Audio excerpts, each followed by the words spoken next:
Welcome everybody to Operation Entrepreneur Business Impact Northwest celebration of military connected business owners during National Veterans Business Week. I am Jasmine Garcia, Program Director of Northwest VBOC, which provides business coaching and training for military connected businesses for owners in Idaho, Oregon, and Washington. We are funded through cooperative agreement with SBA to provide these services. To be more inclusive and for the benefit of visually impaired, we are asking for all of our guest speakers to provide a brief self-description before the speech. So, I am a Latina woman with dark brown hair, a maroon shirt, and a white, red, and blue background. Okay, before we get started, I'd like to also introduce our SBA Administrator, Kelly Loeffler. She could not be with us today because she, due to the government shutdown. However, Kelly is a great inspiration behind small business administration for small business owners. She has her journey from rural Illinois to leading the Small Business Administration showcases, and it's a great example of perseverance and innovation. Her career spans finance, tech, and public service, making her a strong advocate for small businesses and economic opportunities, especially for veterans and underserved communities. Okay, now we will play a video from our Business Impact CEO, Joe Sky Tucker. Hi, everyone. My name is Joe Sky Tucker, and I'm President and CEO of Business Impact Northwest. Welcome to Operation Entrepreneur 2025. We're really excited to have you here.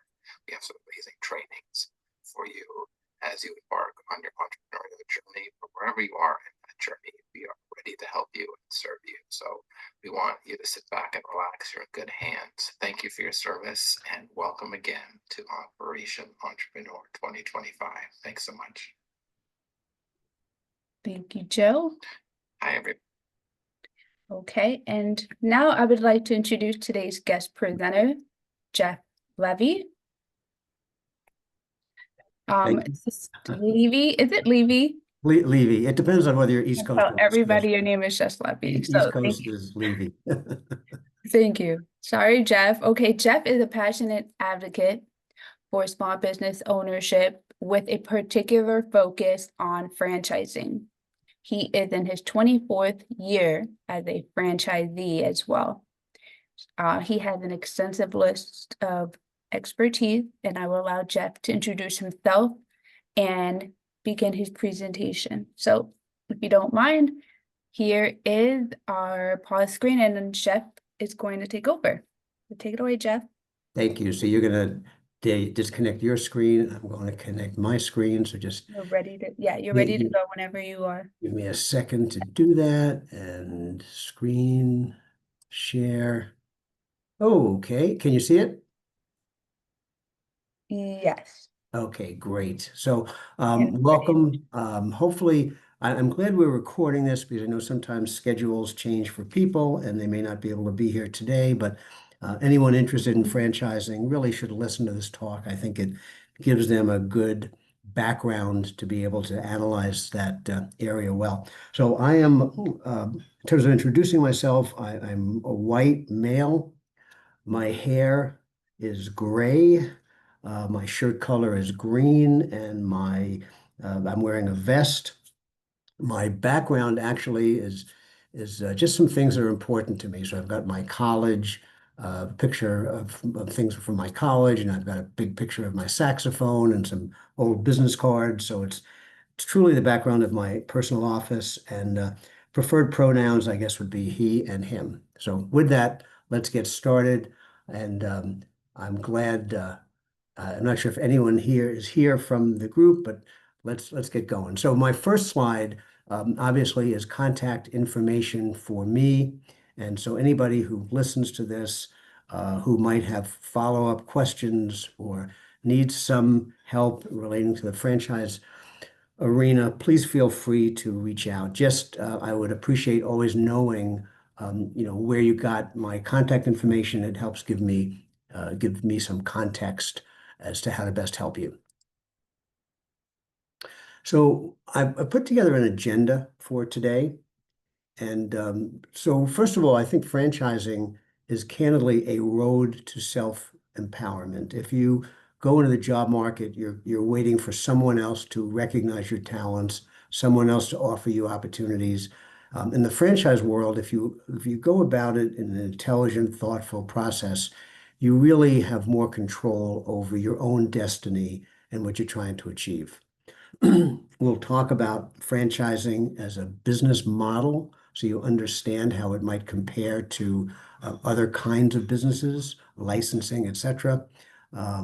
We will cover franchise categories, and they'll give you some insight into different types of businesses and the franchise world and how they relate to people's individual interests.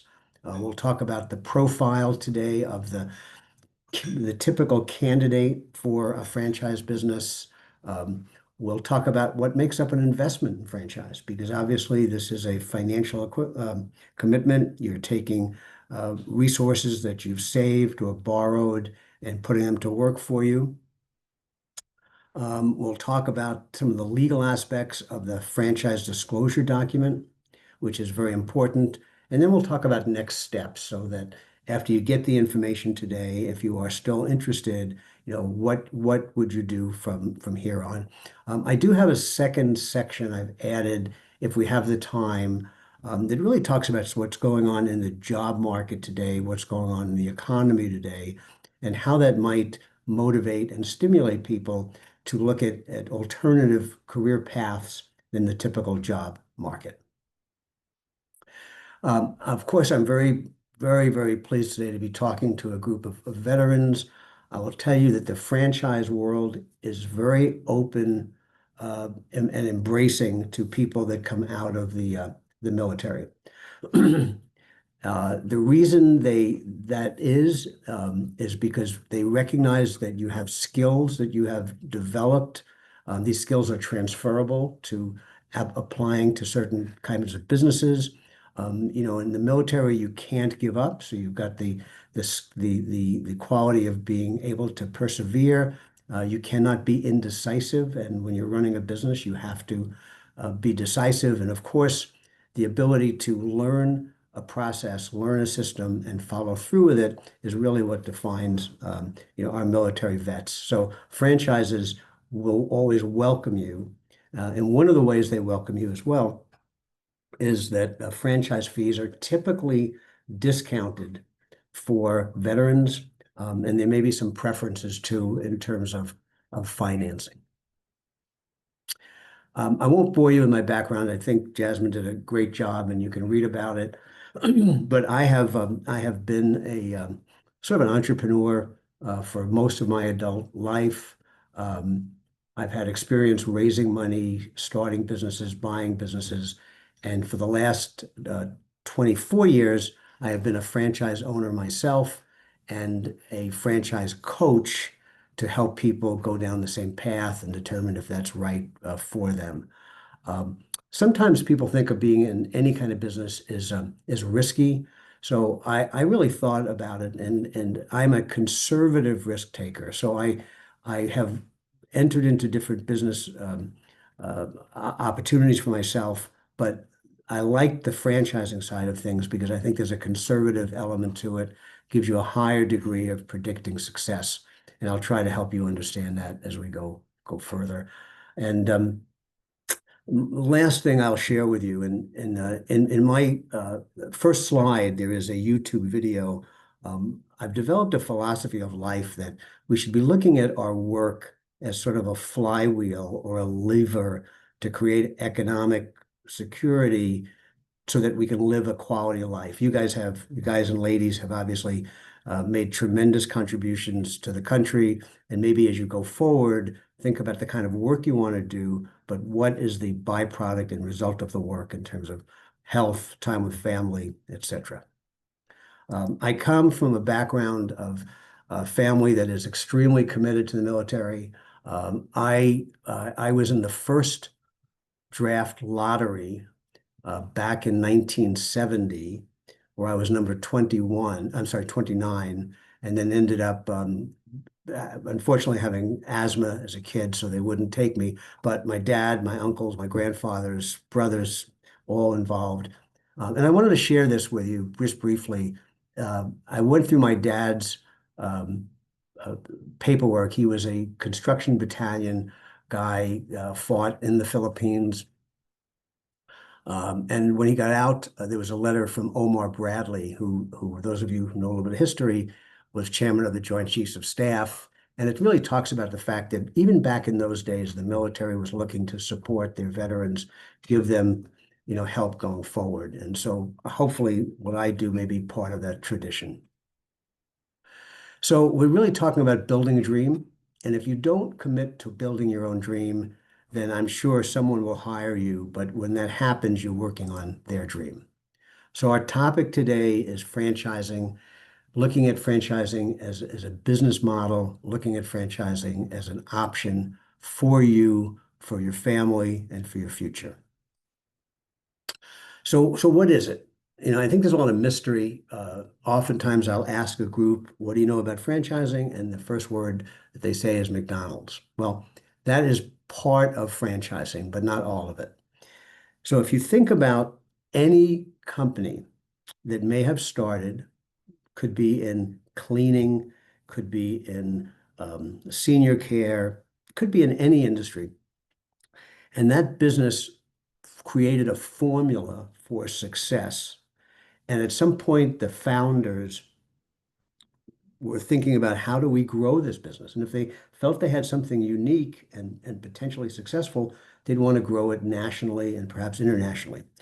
So franchising is a choice that companies used to grow their business, which means they put together a program that people can invest in and follow. So a franchise basically is a strategy by a company to grow, and to grow it by finding people like yourselves who are willing to put in some investment and effort to duplicate the business in different areas. The franchises are extremely systematic. They're proven ways of operating the particular business in a particular industry. And part of evaluating a franchise is to just to prove to yourself that that model is successful, and what does it take to be successful of it. When you compare franchises to startup businesses, people that try to take their own idea, franchises have a much higher success rate. And again, it's because you're following a best practices method of operating a business. The ability to get into a franchise, barriers that might come up if you were trying to do your own idea, are much less. So for example, if we're going to try to finance a business today, there is lists, they're called preferred franchise lists, that banks have of the kinds of franchises and the industries that they want to finance. So the ability to get into a franchise is easier than if you were trying to do something on your own. Do keep in mind that franchises are not looking for specific experience in their industry. What they're looking for are transferable skills. They're looking for people that are coachable, people that will not give up when things get challenging, and people that are going to rise to the top. And of course, that really defines, I think, our American military. The other thing that a franchise is, and I think this is very, very important, is you are a true corporate entity. You are working for yourself. You're just not by yourself.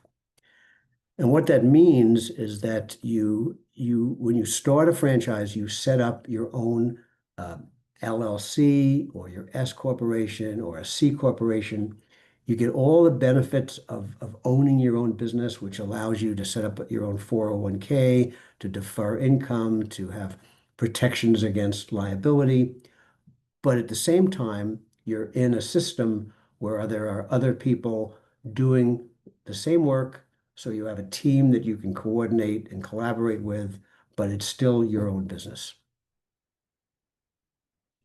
Okay, so I'm often asked, what's the hot franchises today? I hesitate to answer that question because simply, what might be hot for me may not be hot for you. So it's more of a process of thinking through what are you trying to accomplish, and I'll cover that a little bit later. But today there certainly are areas that are exciting with new franchises coming in, areas for growth, anything relating to the senior population. Today, 12,000 people a day, 12,000 people a day turn 65. Many of them are not always in the greatest of health. They want to stay home as long as they can. They may want advice to go into a senior care facility. They may need help with in-home care. They may need help with disposing of their homes. Anything relating to early childhood education, so science, technology, engineering, math, tutoring, physical education is a big area today with young families. Anything that relates to green products, things that are friendly to the ecology, yeah, things that are eco-friendly is an area of interest in franchises.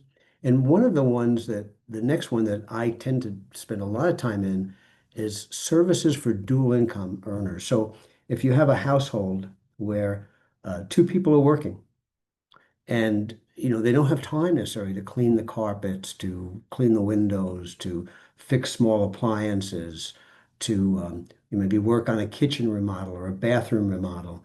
There's a significant amount of franchises in that category. Um, Also, business services. As you move more into the job market, potentially, you'll find that a lot of companies today are looking to reduce their full-time employees and outsourcing activities. So in the franchise world, we have a lot of things that I would call business services, like recruiting, commercial cleaning, IT support for computers, accounting support.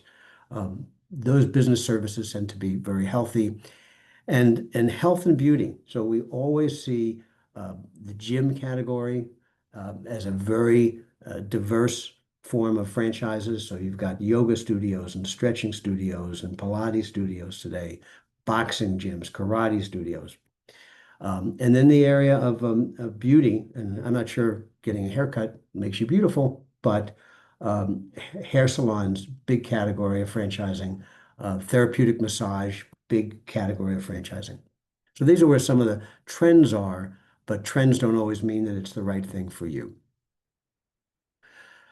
So if we look at this from the perspective of the franchisor, so that's the company that sort of owns the system, I want to cover what they perceive as the positives and the negatives of their perspective. So franchisors like the fact that they can grow much faster with the help of franchisees than they can if they were trying to uh, do things internally.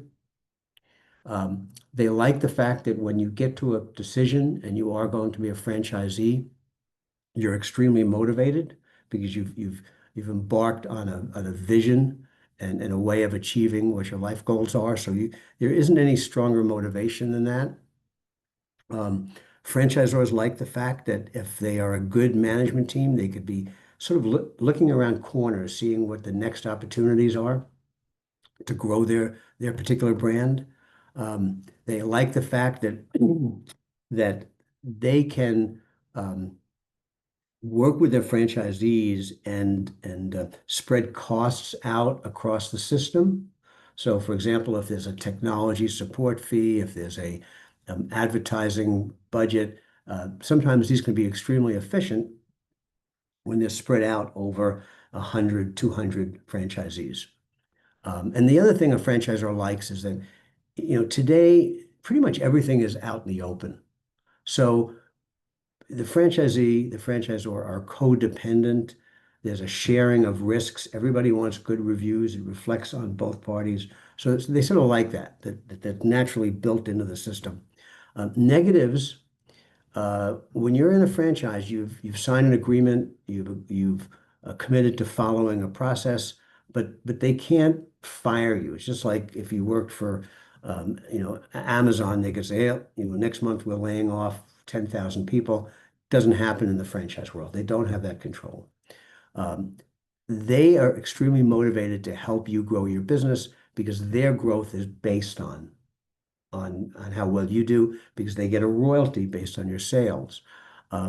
If they have to focus on one bad candidate in the system, that does take some of their time, and they don't like it, but it is part of the nature of it.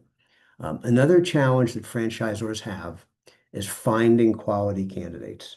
There's an estimated 170 to 200 million people that go on the internet trying to get franchise research. There's only 4,000 franchises in this country.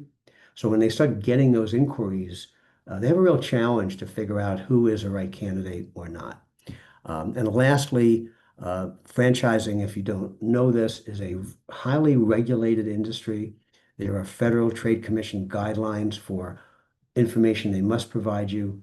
There's 17 states that actually review the franchise documents and have to approve them every year.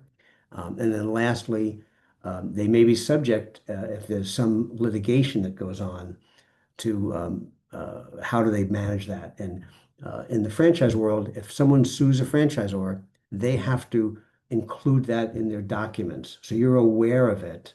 You're aware of basically how they resolve issues and problems. As I go to the next slide, I'm going to take a quick drink of water so I don't go dry on you guys.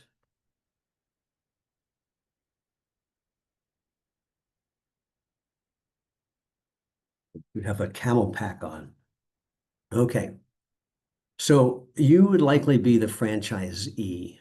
And again, I don't know the exact percentage at this point, but many exiting military become business owners through franchising. So the things that should be attractive to you is that if you can follow a way of learning, you can get tremendous amount of information. Nobody should ever try to push you or pull you or sell you a business.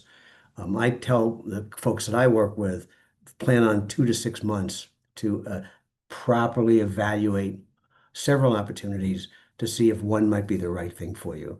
If the franchise has a brand name, you automatically get the value of that brand name when you start. You're following something that you know is proven.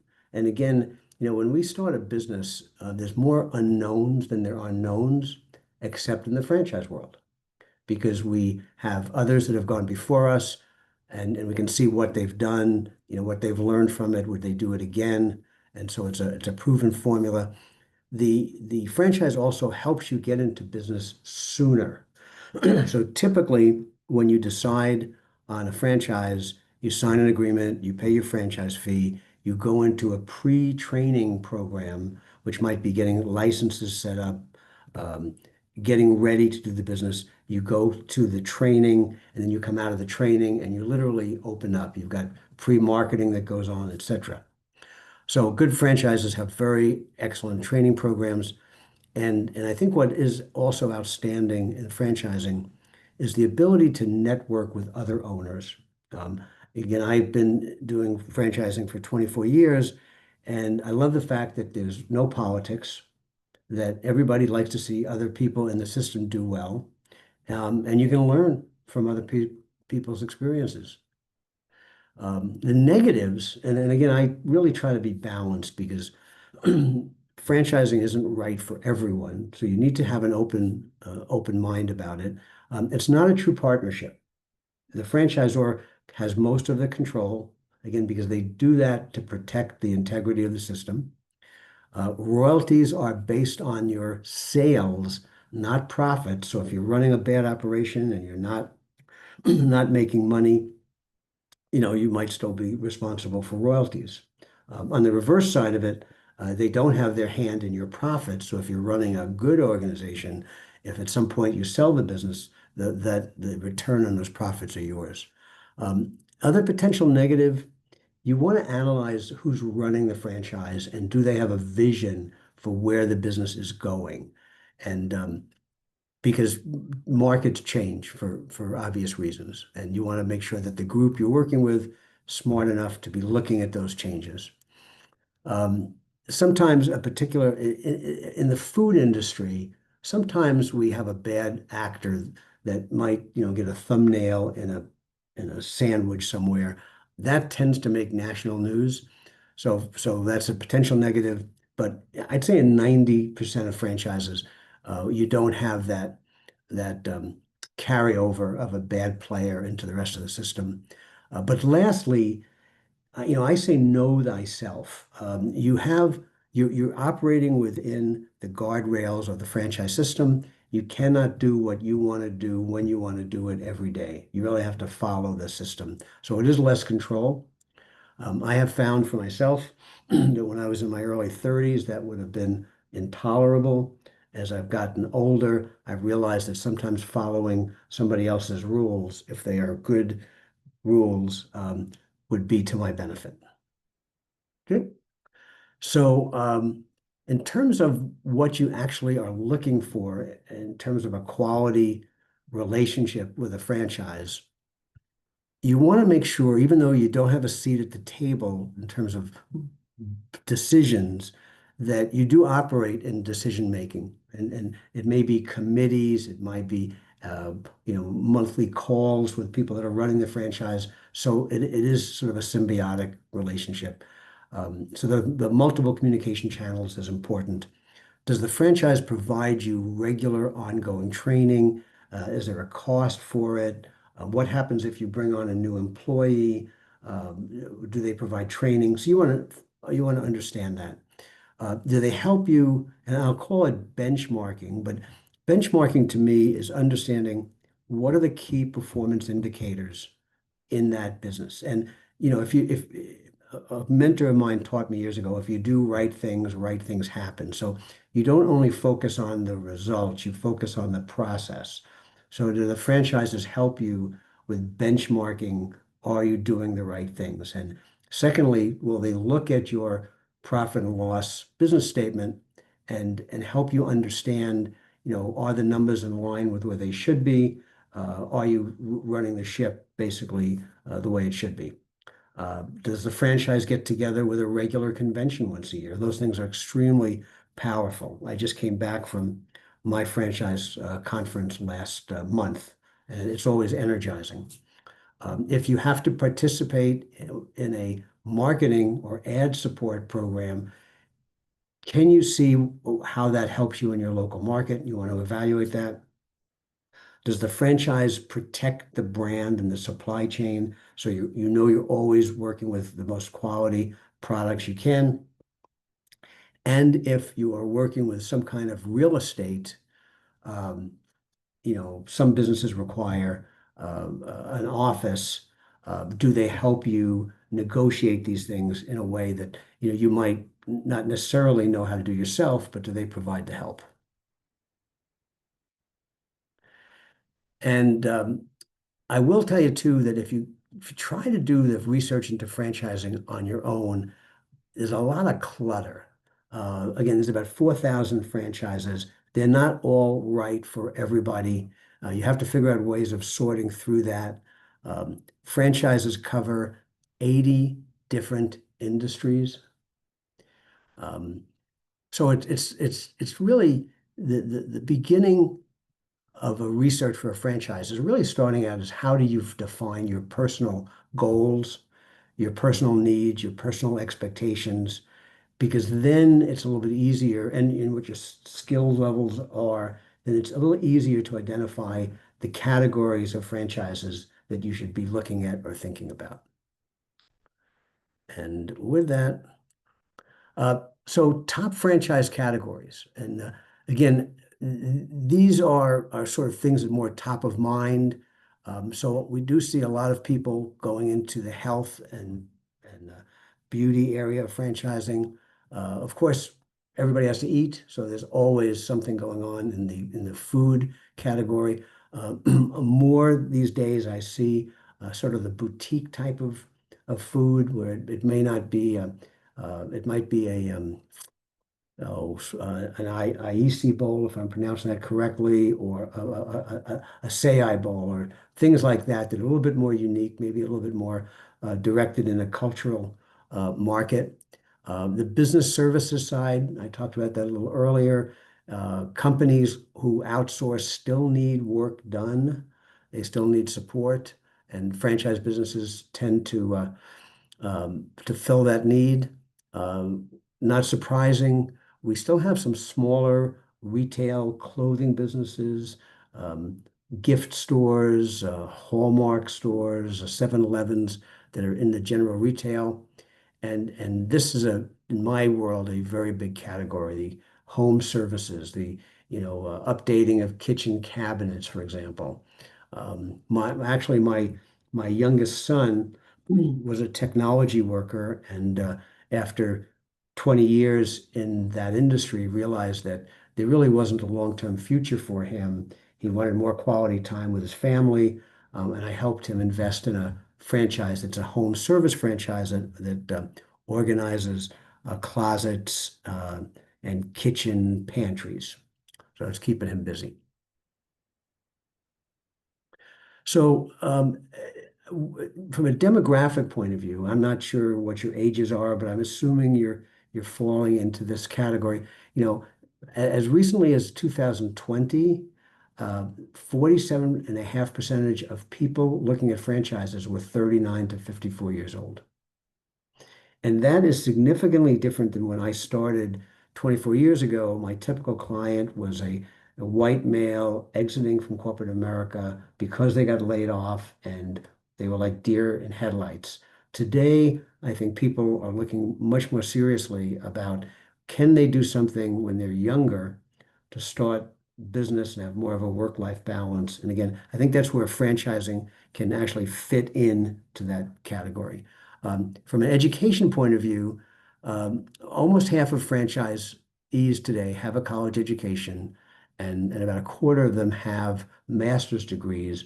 But I would assure you that your military background is the equivalent, if not a stronger, indicator of the interest a franchisor would have with you. Having a degree in French literature doesn't necessarily mean you're going to be successful in a business.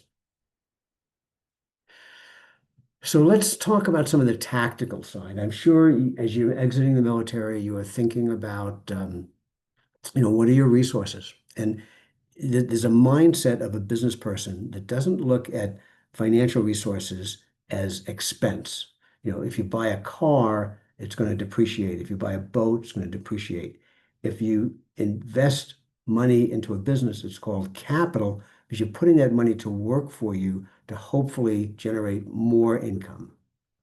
So that's a mindset we need to wrap our arms around, our head around. Franchise fee, these are 3 elements to every franchise investment. Every franchise has a franchise fee. It's important to remember that as exiting military, you get usually a pretty significant discount on that franchise fee. You then need your whatever equipment it is to run the business. So for example, if you're doing a lawn care business, you need a truck, you need a trailer, you need a lawnmower, and maybe some other things. Those are the capital asset investment in the business. And then lastly, once you've paid your franchise fee, once you've set up the tools you need to run the business, you need a certain amount of money every month to keep the business operating while you're building sales and while you're building margin. Franchisors will tell you, of course, what the franchise fee is, what the equipment is that you need, and what your monthly operating capital requirements are. And it's really important to digest that information, to put it into your own plan and see how quickly you think you can get sales up. And you try to validate what you're doing by talking to people that are already in that franchise. So I want to cover um, different kinds of franchises. And again, different kinds, different investment levels, and this might be helpful to you. There are franchises that are considered sole contributor. And a sole contributor franchise is like what my business is that category. I work, I don't have employees. I chose not to do that because I've had that before. So franchises that are in recruiting, they're in consulting, they're in coaching, they're in training. Those typically are the sole contributor franchises. They tend to be in the $100,000 range, of which the franchise fees are typically fairly big. They're typically about 60 to 75,000, but the operating capital to run the businesses are small. Service businesses typically are 150 to 250,000. That's when you're building teams. One of the franchises I find fascinating these days are in the lock security, where technology meets security businesses. Key cards and those kind of things. That's an example of a service business.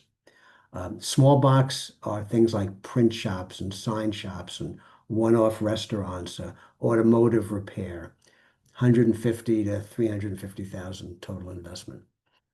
The investor manager category, a little different. That's when you are doing a business that you're not necessarily going to work in. And I mean by that is a gym, therapeutic massage, hair salon.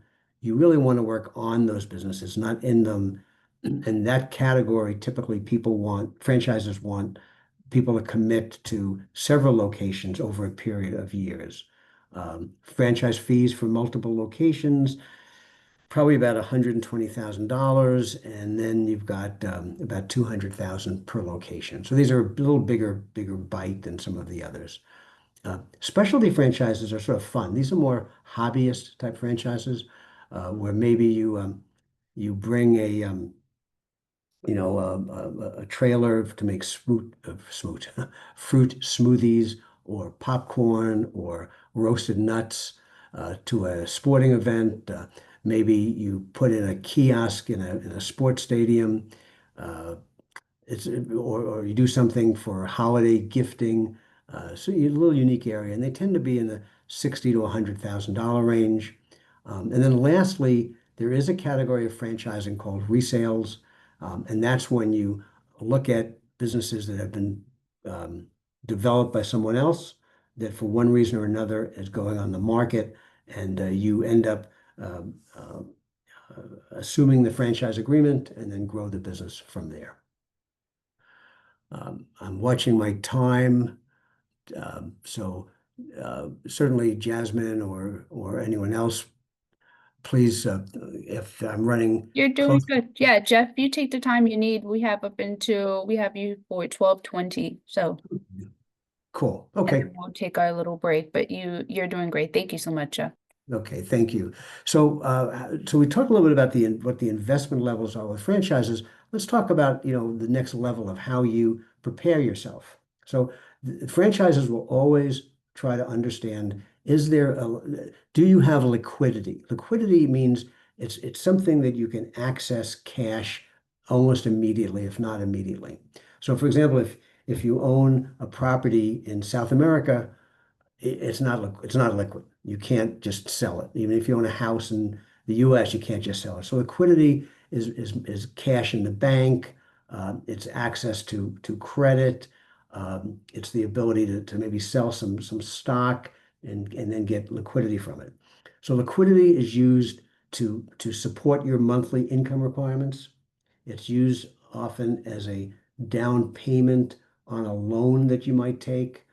It might be used to pay the franchise fee, but we do need to have some liquid capital that also is, thoughtful of, are we leaving ourselves enough money to pay our rent and our needs until the business starts going?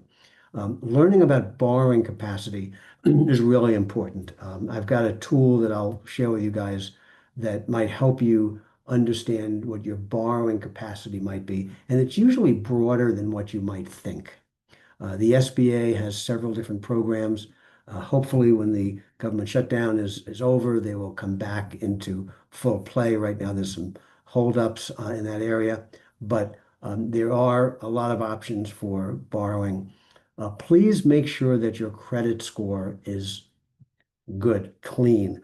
It will affect not only your ability to borrow, but it will affect how a franchise will look at you in terms of a candidate. Do you have a history of paying your bills? You want to target between 760 and 780 for your credit score. Um, Last on the financial considerations is net worth. And, net worth is anything you own less what you owe, including if you own a house or if you have money in a retirement plan.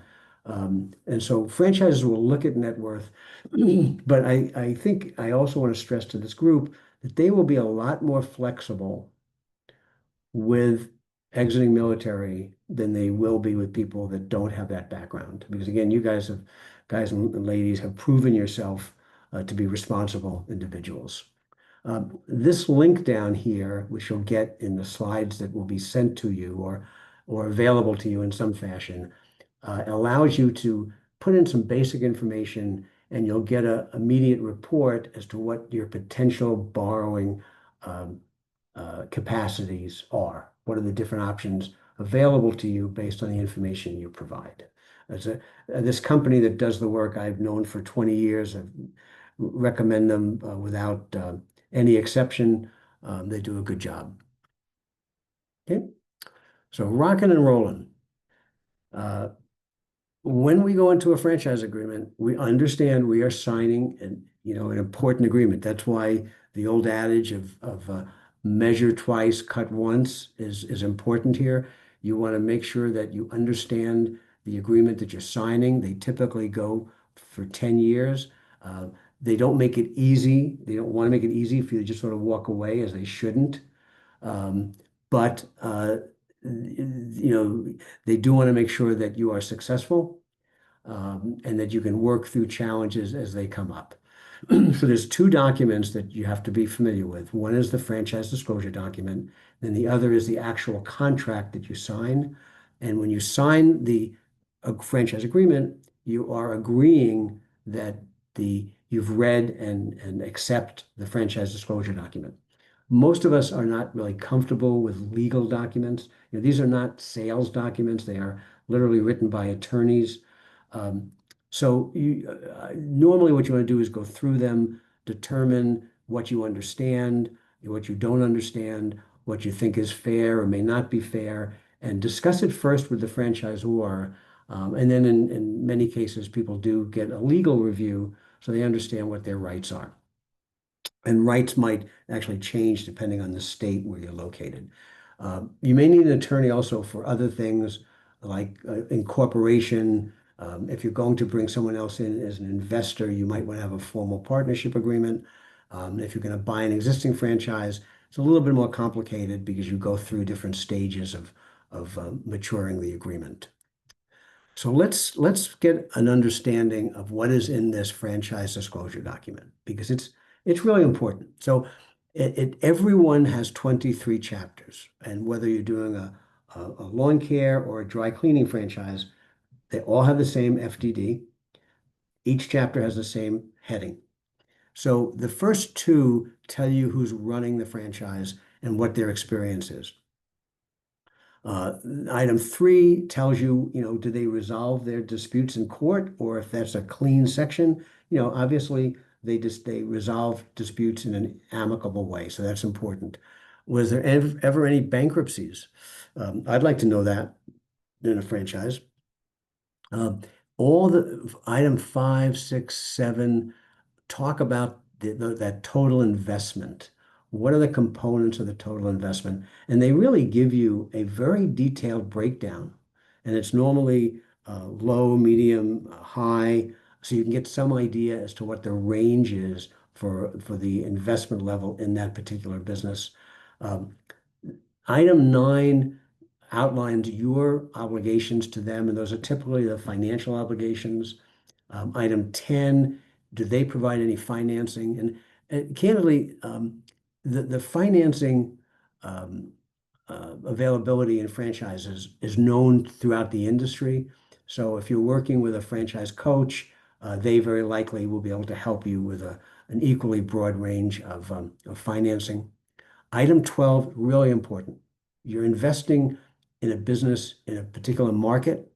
You want to know what's the size of that market, what's the potential of the market, what are the demographics in that market. So they do give you a pretty good discussion around territory. Trademarks, patents are pretty self-explanatory. Item 15 is important. Franchises will present themselves as full-time, as part-time, as part-time after 2 years. You want to know how do they represent themselves, because you only want to go into a franchise that meets your expectations. If you're planning on making this your full-time work, where it's going to be replacing past income, then obviously it's full-time. Don't expect it to be part-time. Item 16 just protects the brand. Item 17 is important when it's time to renew. If you're leaving the franchise, if you're trying to sell the franchise, how do they handle that? And it's great to know those things up front. Public figures to me isn't overly important, but item 19 is really important. If you want to get some idea as to what people earn in the franchise, item 19 is one of the ways of getting to that information. The other way of getting that information is they provide you with the names and phone numbers of every franchisee that they have today. And we can gather a lot of information about financial performance through them. Item 21 lets you know whether the franchise itself is financially healthy. So they have to provide their audited statements. If you have to sign any contracts to be in that business. So for example, if you're doing a painting franchise and they want you to have an agreement with Sherwin-Williams, copy of that contract will be in this document. And then lastly, these documents all come with a receipt, which the franchisor actually has to have on file, whether you move ahead with them or not, because that receipt demonstrates that there is a waiting period before you can move ahead with the franchise, again, designed to protect you as a consumer. Okay, so I covered these things. These are things that are basically in your franchise disclosure document, but they are highlighted in the actual franchise agreement. And so it's generally considered that those are the most important elements of the contract. Okay, so what do you guys do from here? And I'm going to give you places to go for help, but again, start with a clean page of what are you looking for, not necessarily the business or the industry, what determines success for you. Make sure the franchise is registered in the state where you want to live. If they're not, candidly, they're breaking the law to even be talking to you. They can't talk to you unless they're registered. If you sense somebody is pushing you faster than you're comfortable going, it's okay to push back. No one should be selling you a business. At some point, read that FDD, make your notations, plan on a legal review, but don't. Usually those agreements are designed to tell you why you shouldn't do the business, not why you should do the business. I've never had a client and I've helped almost 400 people, never go ahead.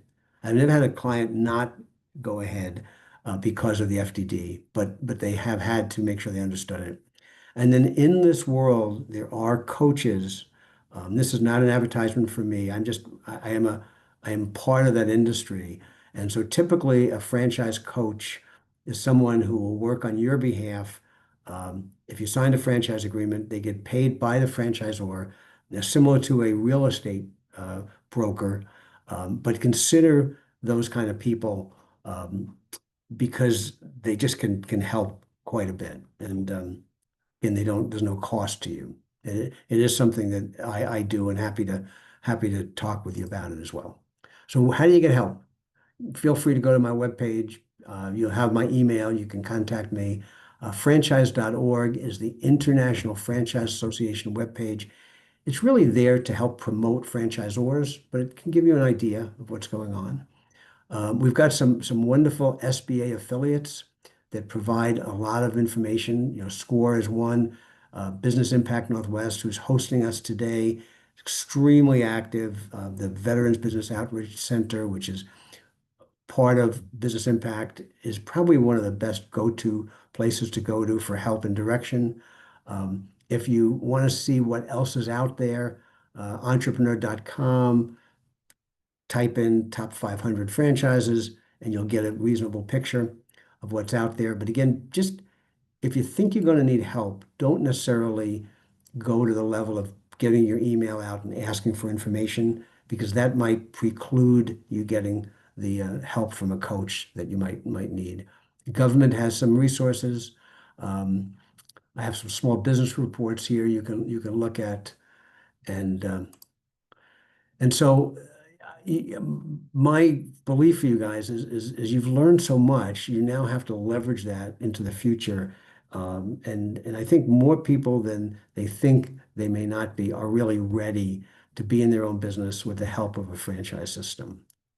And so this is sort of the traditional end of my talk about the franchise information. I've got some additional stuff that I can cover if we have the time, but maybe this is a good time, Jasmine, to take the break, and then when we come back, maybe some of the questions that you've prepared we can talk about, and maybe that would help people that listen to this as we go forward.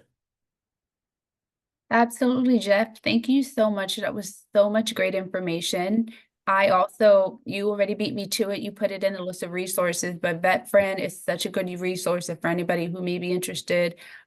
Jeff, I'm sure there's so many things you can help during the process of becoming franchisee ready and getting to the point of approval and all the things before that. So I highly recommend I've sent people your way. You've helped them out successfully. So you're a great resource to have.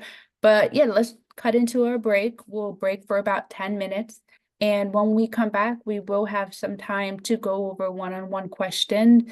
And we also have a few things that we think is important to know about franchising that we can go over in case you don't want to come off mute and you're shy, you don't want to ask your questions. We have them for you, so don't worry. All right, so take 10. Thank you so much, Jeff, and we will be back. Great, I'll be back. All right, so Jeff, I'm going to stop sharing your screen, and then I will go ahead and pull up my screen. Good. Let me pull up.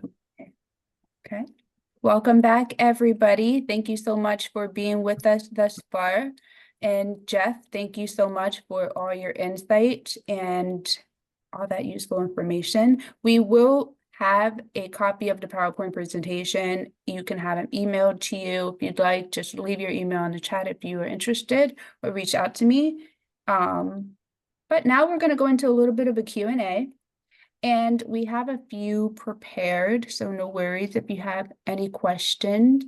If you don't, but if you do, this is the time to kind of drop it in the chat right now, or please come off mute so we can have, you can hear someone outside of myself, or if Jeff has started talking a little, go ahead and give us a little break and come off mute and ask us any questions you may have about franchising.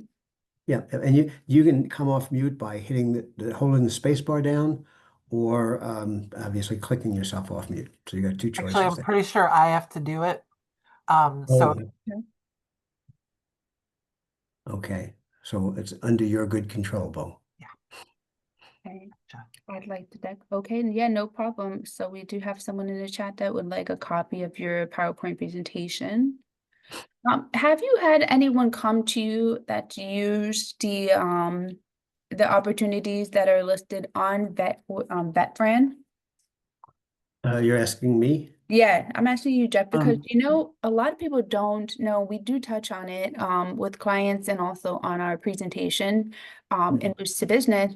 because there's over 500 different organizations, and they're always adding new organizations to that list that are making it easy or as resourceful for veterans and their spouses to attain a franchise. So, like, for example, we had Grace Kendall that would have been with us today. She unfortunately could not make it, but she owns a Fast Find. Fast Yeah. Finds gives you 50% off of franchise fees. So for veterans, and so it's through the program that Fran is the one that initiates all of those resources. But there's a ton of other ones that I was looking into, like Auntie Anne, in the mall, the Presto Well, place. sure. They offer a great incentive up to 50% off of Yeah. initial fees for new franchise holders, veteran and spouse franchise holders. So there are so many perks. I put that website in the chat for anybody who's interested in looking into it, but sometimes people just didn't know that that exists. So Yeah. do you have anything to add about? Well, I am not, I'm familiar with VetFran, but haven't really looked at it recently. I would just caution people that you don't want to only look at the discount that a franchise offer. Make sure it's the right business for you, and then the discount will be icing on the cake to help you get into it a little bit more easily. The two franchises you mentioned, Fast Signs is a great franchise. I've placed many people in it over the years, and of course, you love Auntie M's pretzels, and you get addicted to the salt. So Addicting. that's good. There's a lot. I think one of the issues in franchising is there is so much information around it that again, sometimes having a Sherpa or a guide in terms of a coach is helpful.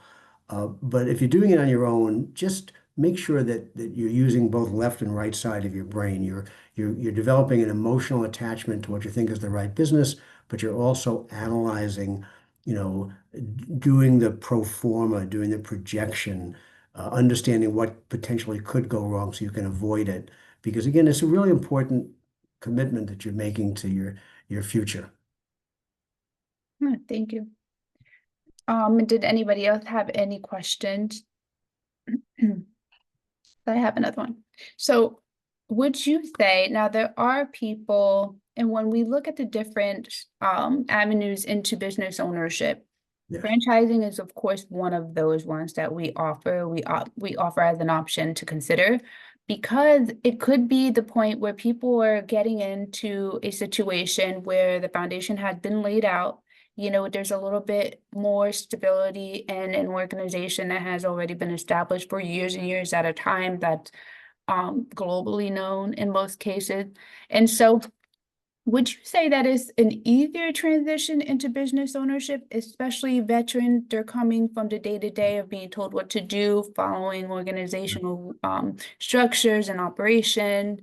Would you agree that it could be an easier transition into business ownership Yeah, I think it isn't easier, for but the them? word easy sometimes concerns me too, because a change into business ownership, be prepared for hard work and challenge and a learning curve.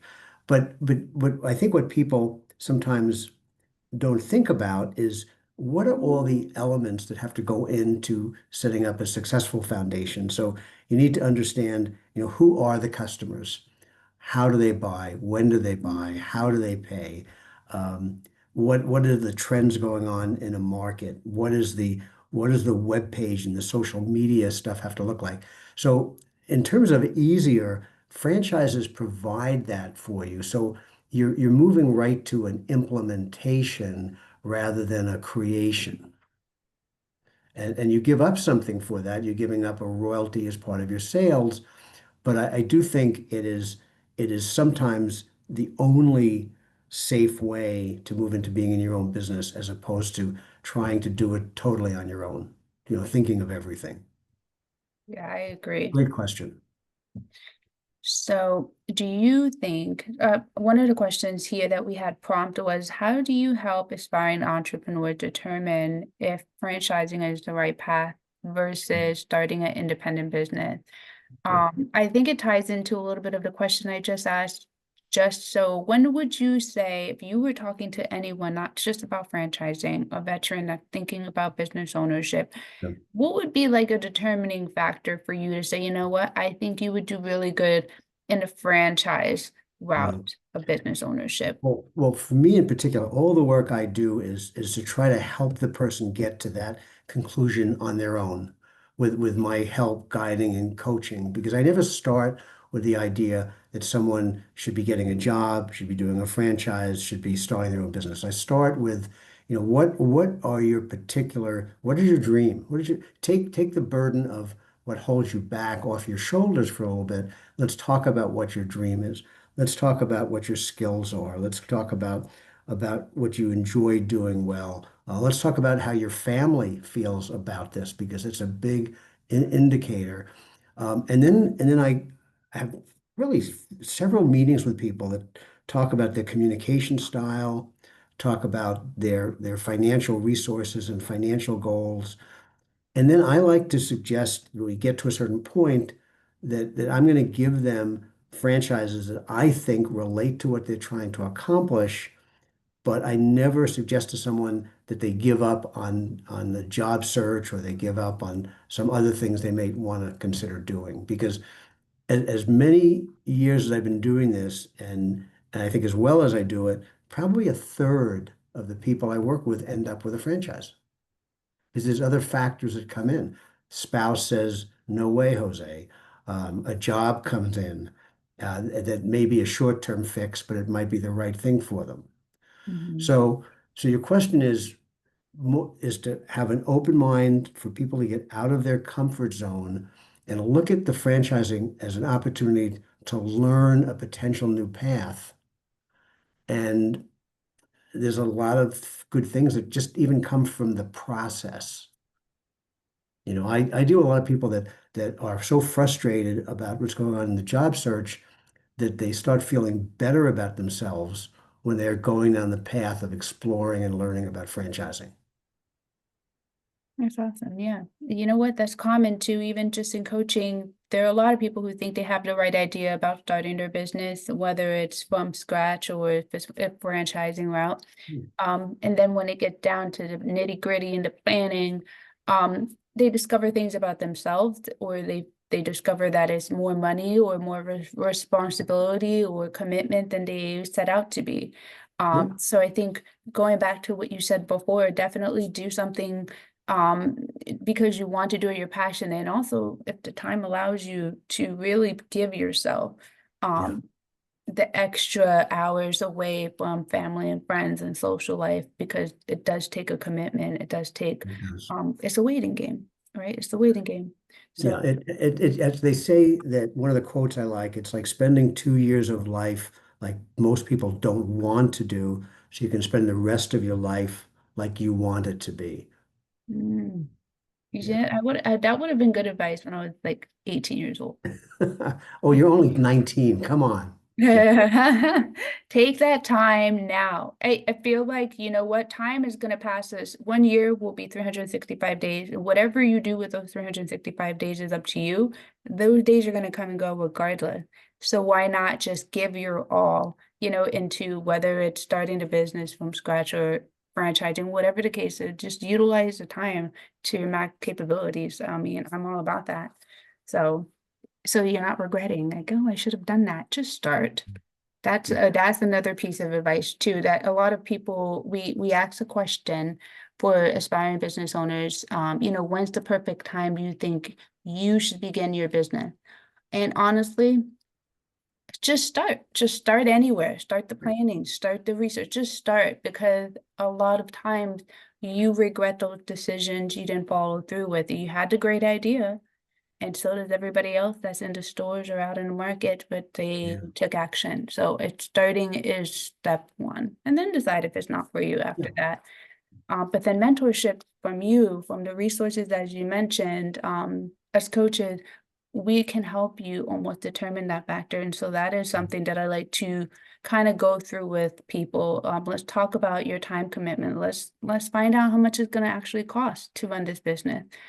You have a 9 to 5. If you don't, please don't quit it. Don't quit it right away. definitely see if you can have an extra revenue stream, if you have a supportive spouse, before you take on a task that, and this is not a small feat, of course, but you will not know that until you start and you begin and you try. So And don't give up on the dream. And the dream may not happen immediately, but don't give up on the dream. You don't want somebody to tell you at some point that we don't love you anymore because they decided to reduce their head count in a company.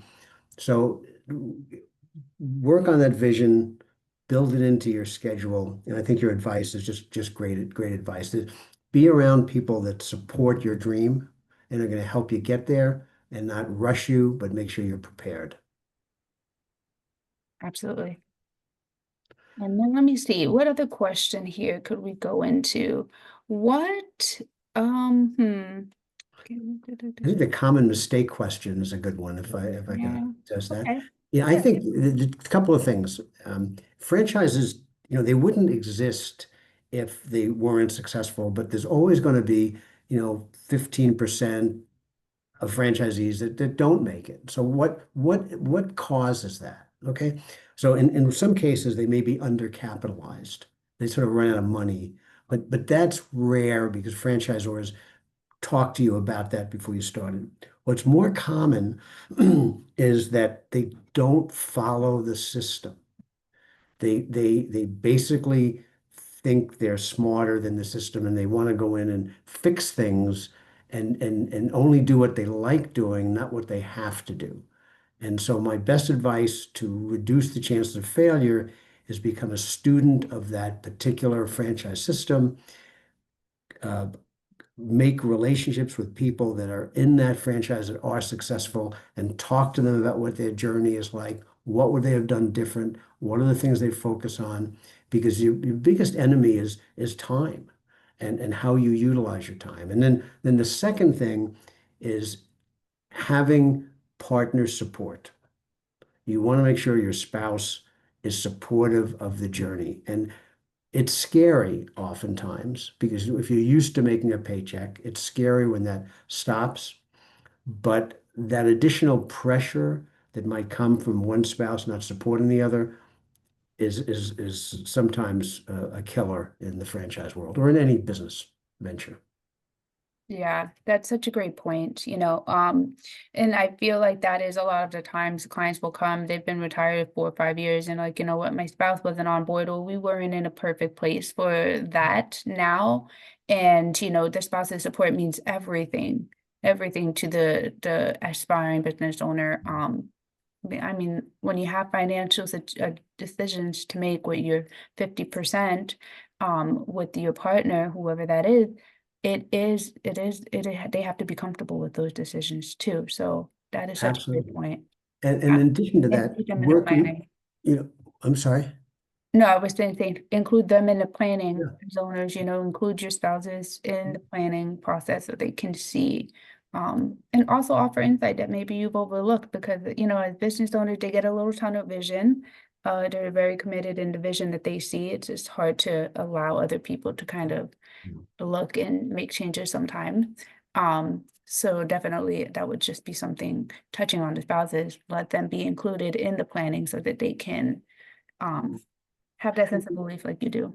It's also having a common vision. So, for example, my wife is an educator and not a business person, and I was always a business person. So, you know, we had to make sure that when things came together, that it allowed us to have more time together, more things that are important in our life, even though we took a little different path to get there.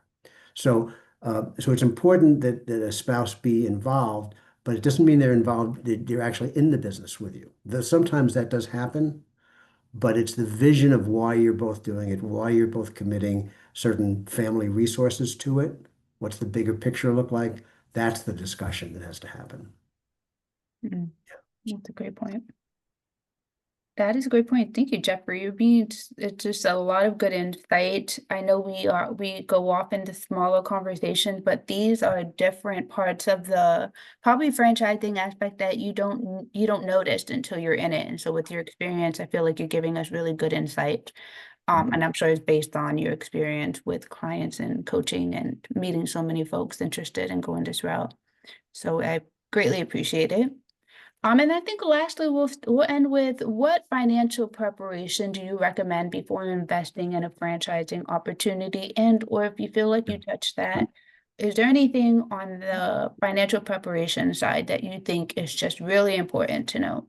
Well, I think whether you're looking at a franchise or just planning your life, um, having a financial roadmap is important. So I always suggest to people use some kind of a financial advisor or counselor. Um, Ask the question, what stage of my life could I choose not to continue to work or not? Not at what stage would I retire, but at what stage could I decide whether I need to work or not? And so with that roadmap, you have to determine what contribution you need to make to retirement funds.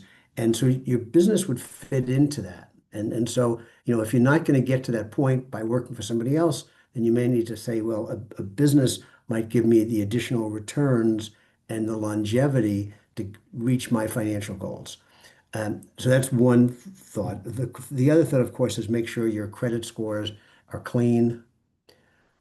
Make sure you have a good handle on where you are today in terms of liquidity and borrowing capacity and net worth.